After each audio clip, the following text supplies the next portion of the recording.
بسم الله الرحمن الرحیم. خب امروز قسمت دوم از داستان عاصم ابن ثابته، قهرمانی که براتون نقل کردم که چگونه از خودش شجاعت و قهرمانی رو نشون داد، به ویژه در جنگ احد. 3 پسر از سلافه بنت سعد رو یکی پس از دیگری بر خاک و خون غلتوند و این طبیعت میدان جنگه و این روشی بود که پیامبر خدا صلی الله علیه و آله گفت هر کی میخواد باید مثل سلافه بجنگه، که اشاره کردیم که ایشون وقتی پیامبر پرسید چگونه میجنگید، سلافه گفت یا رسول الله وقتی من تیر و کمان دارم و دشمن در 100 ذراعی من هست، مثلا تصور 100 متری، من از تیر و کمان استفاده خواهم کرد. وقتی دشمن به من نزدیک شد دیگه من از شمشیر استفاده خواهم کرد و فرصت رو از دست نخواهم داد. و گفتیم که سلافه بنت سعد قسم خورد که اگر کسی زنده یا مرده عاصم ابن ثابت رو بیاره بهش جایزه خیلی فراوانی خواهد داد و گفت اشک من خشک نخواهد شد مگر من در کاسه سر عاصم ابن ثابت شراب بنوشم. حالا زمان زیاد نگذشت تا اینکه پیامبر تعدادی از یاران خودش رو به فرماندهی عاصم ابن ثابت برای یک مأموریت فرستاد. در برخی از روایات اومده که یک فریبی اینجا بود که قبیله هذیل گفتن کسی رو بفرستید برای ما که به ما آموزش دین و قرآن بده، که پیامبر عاصم ابن ثابت رو فرستاد، چون ایشون جزو قرا و علمای مسلمانان بود، در واقع از عصر صحابه بود. برخی هم نقل شده نه ایشون بالاخره برای سریه میرفت. وقتی که عاصم ابن ثابت با 7-8 نفر از یاران رسول خدا صلی الله علیه و آله در مسیر میرفتن به نزدیک قبیله هذیل رسیدن، بالاخره اونها متوجه شدن، اینها رو در کمین قرار دادن. اینها رو که در کمین قرار دادن، عاصم ابن ثابت متوجه شد که تحت تعقیب هست.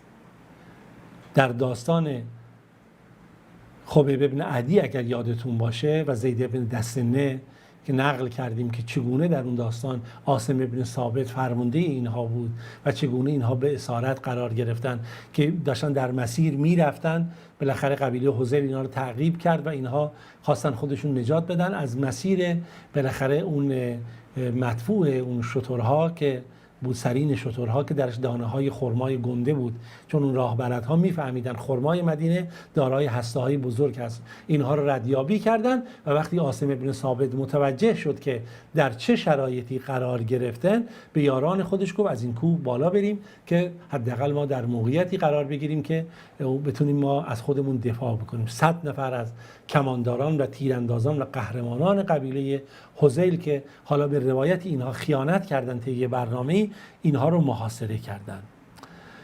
محاصره کردن و شرایط در موقعیتی قرار گرفت که دیگه اینها در مثل توی یک حلقه محاصره افتاده بودن، هیچ کار نمیتونستن بکنن. با هم خواستن مشورت کنن چه باید بکنیم. قبیله هذیل گفت ما بهتون کاری نداریم، ما شما رو بیایم پایین، شما رو رها میکنیم، یا گفتم ما فقط میخوایم شما رو به قریشیای مکه بدیم. بالاخره بحث پول بود، صحبت زیادی شد. اونجا اصحاب پیامبر با هم دیگه نگاه کردن، صحبت کردن. برخی گفتن خب بریم باهاشون به تسلیمشون بشیم. عاصم ابن ثابت گفت نگاه کرد رو به یارانش کرد، فرمانده اون گروه هم بود، گفت نگاه کنید قسم به خدا من در عهد و پیمان مشرک پایین نمیام از این کوه. و بعد یادش هم اومد اون سلافه نذر کرده بود که بالاخره سر اینو میخواد، چه زنده چه مرده.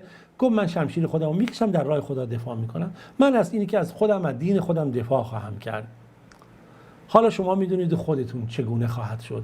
بالاخره عاصم ابن ثابت با تعدادی از یاران خودش دفاع کردند و تقریبا خبیب ابن عدی و زید ابن دثنه و یکی موندن و اینها بقیه‌شون به شهادت رسیدن.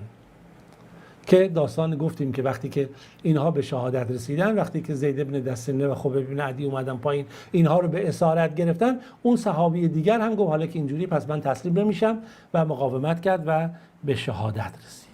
خب ماجرا هنوز همینجا تموم نمیشه.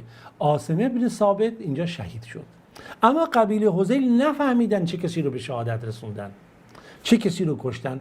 این 2 نفر رو اسیر گرفتن، گفتن میبریم تو مکه، این 2 تا رو میفروشیم.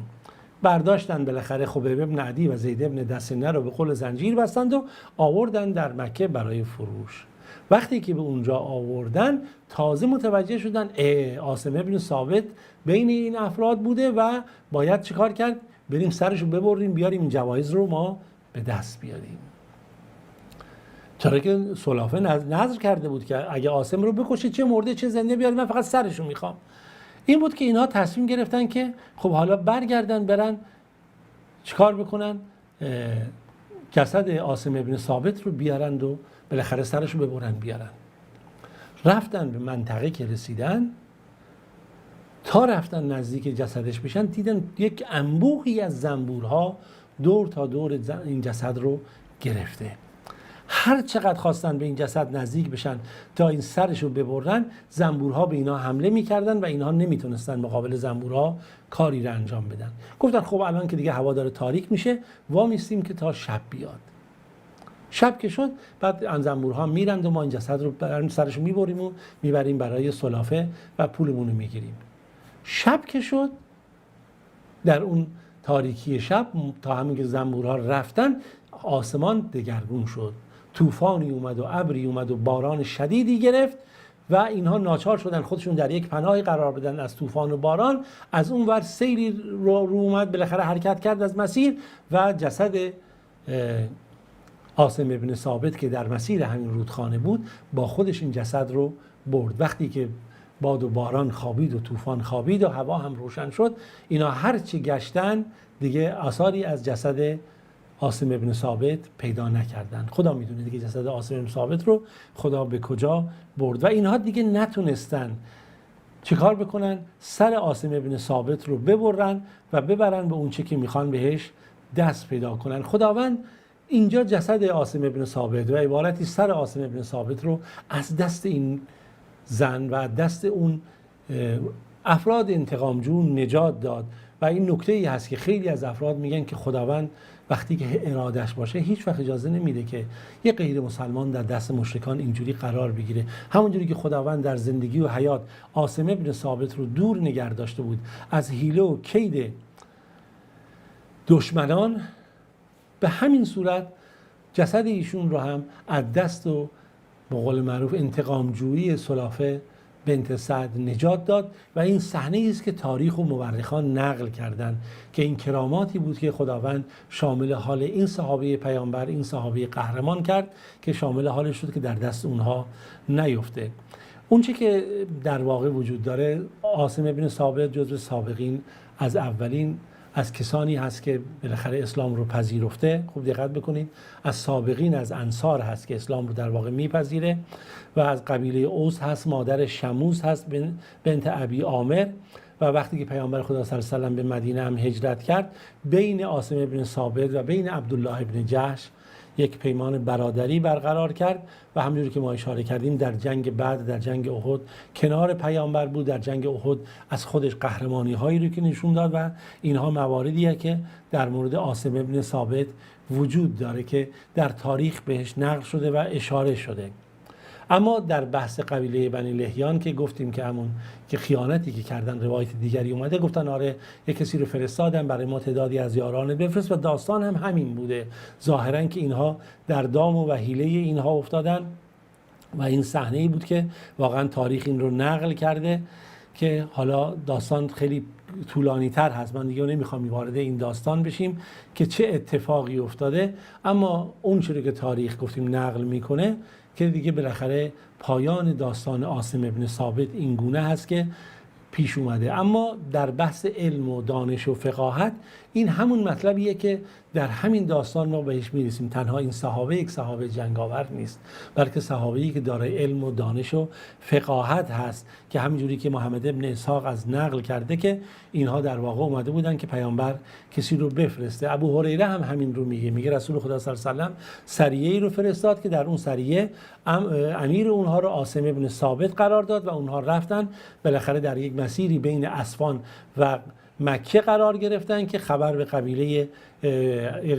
قبیله از بنی حذیل رسید و بنی لحیان رسید. اینها میگه با 100 نفر از کمانداران تعقیب کردن تا اینها رو در اون شرایط قرار دادند. اونا گفتن شما بیایید پایین، ما به شما عهد و پیمان میدیم، باهاتون کاری نداریم، نمی جنگیم. اما عاصم ابن ثابت گفت من در پیمان مشرکین پایین نمیام و میگن عاصم ابن ثابت اونجا دعا کرد خدایا از حال ما رسول خودت رو با خبر کن و دیگه پیکار کرد تا اونجایی خودش به شهادت رسید با 7 نفری که همراهش بودن و زید بن دسنه و خبیب بن عدی و یکی دیگه که میگه مقابله کردن که اونا نجنگیدند و وقتی که اومدن در اسارت قرار گرفتن. بالاخره داستان همون گونه‌ای بوده تا این لحظه ما نقل کردیم و براتون آوردیم. اون چه که مهمه در این داستان و بهش باید ما اهمیت بدیم اینی که صداقتی که در این جریان وجود داره و این واقعه رو نقل میکنن در سال 4 هجری رخ داد و این واقعه در واقع اشاره به این میکنه که یاران رسول خدا صلی الله علیه و سلم تا آخرین لحظه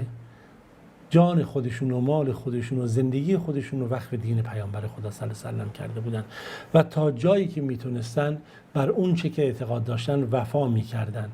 اینجا حتی نقل شده که پیامبر خدا صلی الله علیه و سلم وقتی که این وفات کرده بود به نزد همسرش رفت و اشاره کرد که بله این عاصم بن ثابت انسان صادقی بود، نیکوکاری بود و به هر آنچه که بالاخره بود عمل کرد و نیک عمل کرد و این نکاتی است که ما باید بدونیم و از خدای خودمون بخوایم محبت پیامبر خدا صلی الله علیه و سلم، محبت یاران رسول خدا صلی الله علیه و سلم در سینه ما قرار بگیره، محبت دین خدا در دل ما قرار بگیره، محبت کلام خدا و سنت پیامبر و التزام واقعی و محبت برای همه بشریت، برای اینکه ما برای همه خیر رو بخوایم. خدای نکرده دشمنی و کین و عداوت نباید در درون ما باشه. تا روز دیگه و داستانی دیگه از یاران پیامبر شما عزیزان رو به خدای بزرگ و مهربان میسپارم. خداوند یار و نگهدارتون.